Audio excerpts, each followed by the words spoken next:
Everybody, it's Bodromo and got my friend Josh Long here. And interesting. How many years ago, Josh, we met on an airport van on the way to 2012, I think it was September of 2012. Yeah. Yep. It's The funny, those inflection points in life where you just cross paths and something changes your trajectory. And yeah, that was definitely one of those moments. That event, I met you, met Jack Bourne, met Robert Michon, met Tim Francis, all people I consider friends now. And it's been fun running alongside with you this whole time. on a crappy old airport shuttle. Going out to Naperville, Illinois, some Holiday Inn, I think it was at, and out in the sticks or whatever suburbs. Yeah. So you do a lot of business coaching. You work with a lot of companies, and last year was kind of obviously a pivotal year. So what was interesting for you last year? Because I know you had a lot of success with your coaching. Yeah, it was interesting. When March hit, I had a client that I'd worked with a long time, and we're good friends now. And his business was severely impacted because he does a lot of speaking and live training, and that was half of his business. So that just dried up overnight, disappeared. And so he said something to me that I thought was really interesting. He said, "I really hope you come through this recession okay." And because he felt like it was going headlong into no man's land, which it has for some industries. I've got another client that was in the trade show industry and did software for them, and there's no way around it.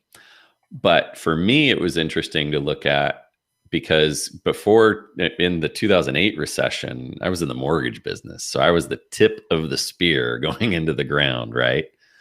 And so we filed bankruptcy in 2008, and I got to help so many other friends figure out how to file bankruptcy after that were in lagging indicator industries that weren't on the tip of that spear. And so I told my friend Michael, I said, I think I'm going to come out stronger on the backside of this. And being a consultant, it's interesting that it's kind of a recession-proof business in a sense, if you're good. Because when times are good, a lot of business owners are like, we're fine. I don't need you. And I say profit covers a multitude of sins, right? But when it hits the fan and people are scrambling and they don't know what to do, all of a sudden, a lot of them are much more coachable and interested in getting help. And so I had definitely an uptick of clients last year. But I think the most interesting thing was how many of those clients ended up having record-breaking years and record growth. Now, again, if you're a restaurant, might be a little harder. I do know some restaurants that had best years ever, and we can talk about that. But being in the trade show industry, live speaking and training, but Michael was able to take his membership and online group and grow that significantly. So, and another friend of mine, Jody Holland, he does coaching and training in the healthcare space, coaches healthcare CEOs and executives, and he had to pivot, and it was about 90 days of nothing, pivoting, and he's rebuilt better, stronger. So it's an interesting thing for me that so many of my clients had record-breaking years. And so I'm happy to walk through what I saw, because I think 2021 isn't going to magically be fixed. I think we've realized that the market's not going to just bounce back. We're not going to go back to life as normal immediately. Some markets are. And I was in Florida a couple of weeks ago with our friend Perry, and parts of Florida were really nice compared to where you and I live in California, regarding freedom to move and act and go out to eat and do stuff. But yeah, it was really an interesting year. Yeah. So what are the trends? Like the certain industries, like you said, restaurants obviously are struggling, but some locally here, they kind of just came together.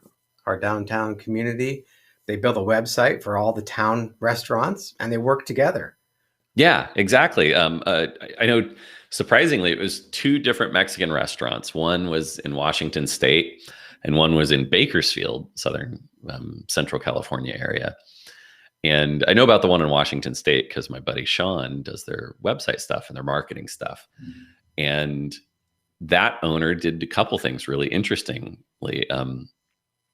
when they locked down the first 2 weeks, instead of letting go of his staff, a lot of them are multi-talented. The workers in the kitchen, Hmm.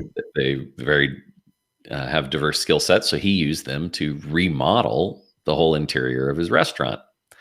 Hmm. And it was deferred. It had been something that needed to be done, but he spent 2 weeks and put them all to work, and they remodeled the whole interior and the kitchen and fixed it all up and made it better. And so during that downtime, that was a great opportunity for a lot of companies to invest in the systems and the infrastructure. Like you said, that Yeah. website for those restaurants, a lot of deferred maintenance, a lot of things that needed to get done, but profit took care of, just swept it all under the rug. Right. Um, and so obviously he hasn't, I don't know if he's been able to reopen recently, but over the summer, he could not utilize that brand new dining room area. Hmm. So he just pivoted and went heavy on promotions for pickup and delivery. Yep. And lo and behold, Cinco de Mayo was his best Cinco de Mayo ever, because he communicated and he promoted. And yes, it's really easy to get pissed at the government and say, this is unfair, this is illogical, let us live our lives, blah, blah, blah. All stuff I agree with. I'm not disagreeing with. But you have to look at the rules of engagement that you're dealing with. And unless you're going to go die on that sword and be the one restaurant that has everybody eating indoors and dining, and you just thumb your nose at the local health authority and you give up your liquor license like some restaurants around here have and have stayed open the whole time, unless you're going to go down that path, you have to adapt. Yeah. And I think that's what that Mexican restaurant in Washington, in Southern Washington, did, was they adapted and they leveraged Yelp and they leveraged promotions and they made platters and they changed up some of their menu. They simplified it. They don't have maybe the 100 items on the menu. Maybe they have 30 because they know they can crank them out better and easier. Right. So that was interesting for me, was seeing that there's still plenty of money out there. There's still plenty of demand. It's, Hmm. can you adapt? And it, as we all know, it's adapt or die, right? Like, and Yeah. unfortunately, we had a false constraint put on us. We had the government policies restricting us. It wasn't like a market factor moved, right? It wasn't like '08 where people just ran out of money and the credit Yeah. system dried up and all that. It was, the brakes were put on, and so we had to. There was a lot of that whole month of March and most of April was just a lot of psychological work to get past the fear, the uncertainty, the frustration, the injustice Yeah. feelings of They it. they adapted, and like all the restaurants around here, you can go order online, drive right up in front. There's open spaces now. They bring it right to your car. It's really great. They Yeah. adapt. I've Yeah. seen a It's lot of not other anything, businesses it's not do that. anything any of us would choose, right? Like if we had our choice, we'd love to go in and eat. But it's just what the market constraints require. Yeah. Yeah. And a lot of businesses simplified. Instead of Hmm. offering 20 products, they went down to their best five, and they adapted last year. Yeah. And then the other thing that I saw was I had a couple businesses that have landscape lawn care businesses. I had spoken at a conference a couple years ago, and had just built a following out of that group. And these two guys, one was in Western Illinois in a little town called Belvedere, and the other one's in outside of Reno. And so Illinois and Nevada are just as aggressive on lockdowns as California and New York and Washington and Hawaii and stuff. So their businesses were deemed non-essential by their governors. And we chose to thumb our nose at them. And we said, come shut us down. Like that was our view, that they're outside, they're taking precautions, their staff work in teams of two. So if one of them came down with COVID, they could shut down that crew without exposing other people. Mhm. And so we just said, no, we're essential. We're going to continue working. And so there was a big question of, would homeowners continue to have their yards maintained if they're losing their job, Right. or if the market's tanking? Like that's definitely not a recession proof business, right? It's a luxury at the end of the day. Right. And a lot of people will put a whole lot of things higher up on the priority list above getting their lawn and garden taken care of. And so there was that uncertainty of what's going to happen. And I've predicted that there was going to be a retraction. I just didn't see any way around it. So we did some contingency planning and said, let's look at your budget, because they have some fixed overhead of their staff and their office and equipment, but a lot of their cost is variable of labor. Just if they're not mowing, they're not paying those guys. Or if they're not doing fertilization or weed control, they're not paying them. And so my client in Illinois figured he could drop from about 1.5 million down to 900,000 and still be profitable, because he's got no debt and he's got a great business. And so we thought, okay, we'll keep an eye on it. And we just monitored week by week, because their busy season kicks in April, right when everything's getting locked down, right? And busy season's April, May, and then a little bit of June. But it's really April and May is where they get the bulk of their new clients every year. And the phones were just ringing off the hook. And we're just like, well, let's just wait. Maybe the bottom falls. And it never did. And the demand was there. And I think it was because of the stimulus checks and the extra unemployment and bonus unemployment that people just felt, hey, I got money coming in, I'm fine. And then people are home and they want to keep working on their yard. They want to keep improving. And so we opened up, and he usually wasn't doing many landscape installation projects like pavers and trees and whatnot. But we thought, let's just add those back, because he had the staff, he had a project manager. And we said, let's just add those back as kind of a cushion, right? Of take whatever money you can get and stash it away. And so when he did those, I said, let's try raising your prices. Not quite to the point where you feel you're ripping people off, but let's just test. Where's the elasticity, right? And because he got so booked up, I mean, he's 8 weeks out, he had to charge more, because it's just selling out of a wait list, right? I mean, from coming from Dan Kennedy's world, he always said, just build up demand and then raise your prices, and build up demand and raise your prices. And so we did that, and he closed more and more deals than he had ever closed, and he's making more than he'd ever made. And so come end of the year, his goal at the beginning of the year was to grow 20% to 1.8 million.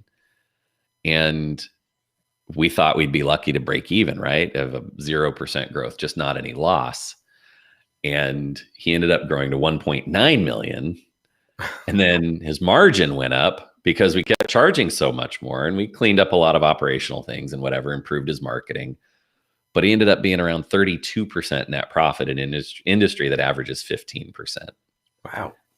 And so I see that, and it's like, really 2020 to me for small business owners was a choose your own adventure reality series.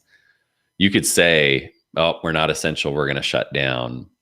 Or you could say, damn it, we're essential, we're staying open, and we're going to adapt, and we're going to deal with it. And we're going to make the government close us, come and shut our doors if they really think we're a danger to society. Which, do you know any businesses that are a danger to society, Ted?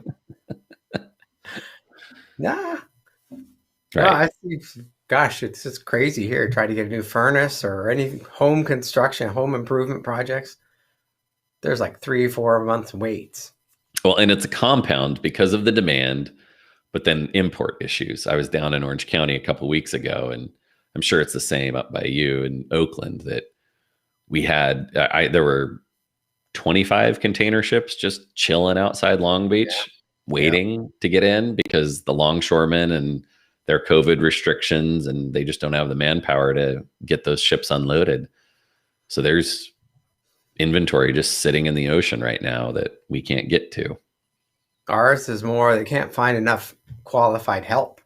They're trying to get quotes to get a new furnace or air conditioner, and they just don't have the staff. Yeah. Well, because unfortunately, too many of them are being paid to not work. And that's what we thought. So in the landscape and labor world for home services, they'd had a shortage of staffing forever. It was always hard to find quality guys to work in the crews.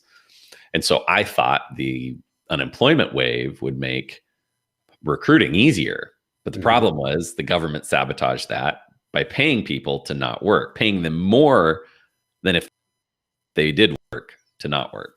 And imagine that, an incentive structure that's upside down. And why should somebody go to work when they're getting paid more from the government to sit at home and do whatever they want? Yeah, this is like the technical type workers, the HVAC. There's just not enough of them Oh, anymore. there's a shortage for sure. That's the Mike Rowe They need problem, that right? skill set. The trade skills. Yeah. They need to train those people. So it's Right. interesting. And nobody wants to go do those jobs anymore. Right. Right. Well, and I think it's, if we talk about systemic education issues and that we've put too much emphasis on college and not enough emphasis on finding what you're really, really good at. Right.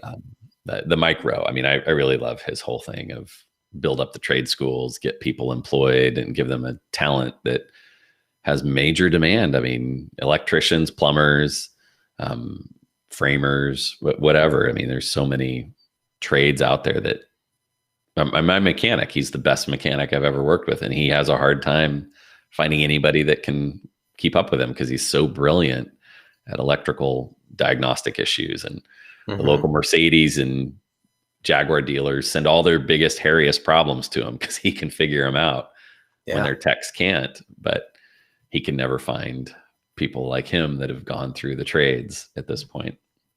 So where do you see things going the rest of this year? We're kind of hopefully hitting bottom here and going to come out of this slowly but surely.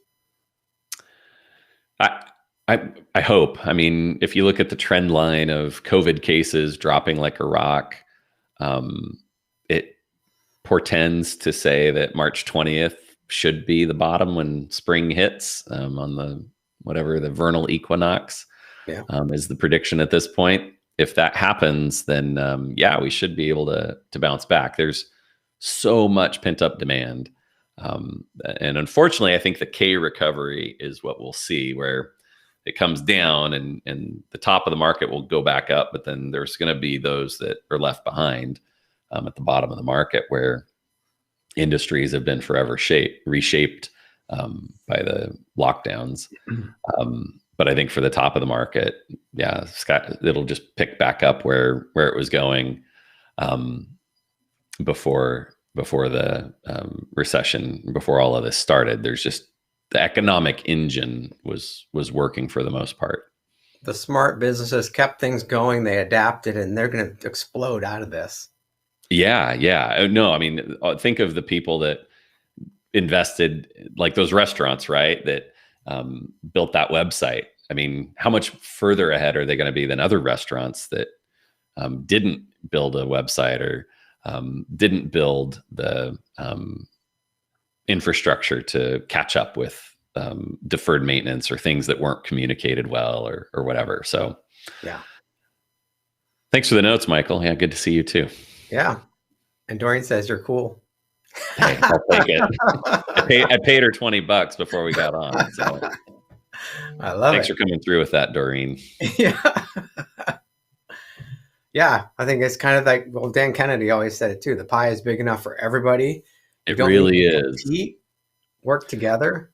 Well, and I mean, again, on that line of choose your own reality. So one of my best friends, he's in Central Coast, down in San Luis area, in Shell Beach. And we met up with him in October. We were driving back from Santa Barbara, my wife and I saw him. I said, "Hey, how's it going?" He's got a surf shop there, and he's averaged about 350,000 a year for the last 8 years that he's owned it.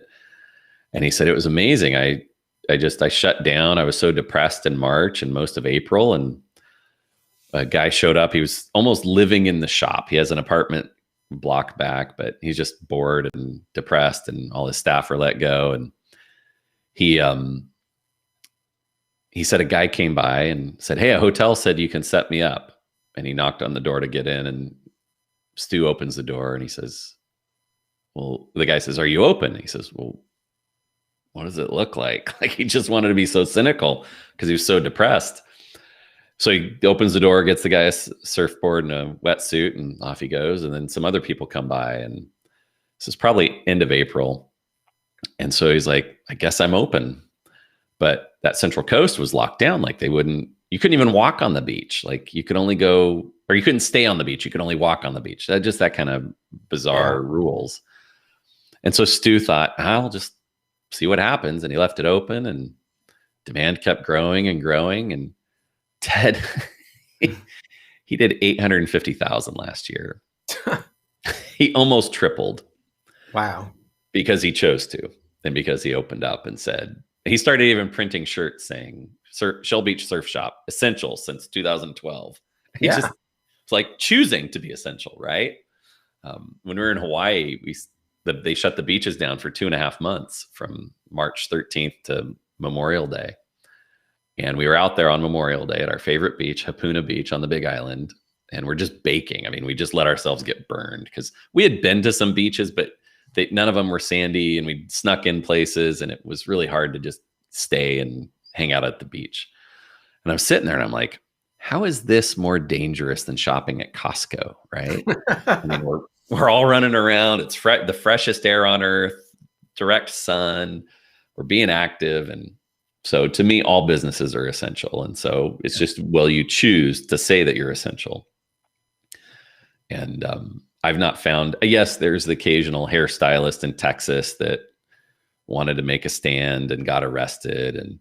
But I don't know about you where you're at, but up until last week when Newsom put us back in purple category, all the hair salons had put paper on their windows, and you came in through the back door like a speakeasy, and everybody's still getting what they needed. So as long as you're out there, as long as you're not out there thumbing your nose at the policymakers and making a stink for yourself, business is essential, and you'll be able to serve and find it. And we need to take care of our hair, don't we? Yes, I haven't had a haircut in so long. I need to see my stylist. It's the pits. Cool. Well, Josh, how do people get in touch with you? Yeah, you can reach out to me here on LinkedIn. I'm happy to just connect with anybody. Just message me direct. I've got a Facebook group that is neglected occasionally and communicated with occasionally. Bottleneck Breakthrough Method. Feel free to jump in there. My book's on Amazon. Yeah, books on Amazon, Kindle, Audible. I finally did the audio version of it after all the landscape guys said that's all they listened to. And so I got that out a little over a year ago. And you can listen to my deep, raspy voice talk to you about my book if you want to go that route. But yeah, reach out. I'm happy to connect, happy to chat. And I think choosing your own adventure and saying that you're essential and adapting is the key. And the beauty is that with the COVID lockdown, we all have permission to try whatever we want. Nobody's going to judge us if we offer something that doesn't fit, right? Or if we make something that fails, just blame it on COVID. Exactly. I haven't had anybody have that blow up in their face, but it gave a lot of permission to try a lot of new things and free up what you felt was never possible in your industry. Cool. Well, thanks, Josh. It's great. My pleasure. This was fun, man. We'll talk to you soon.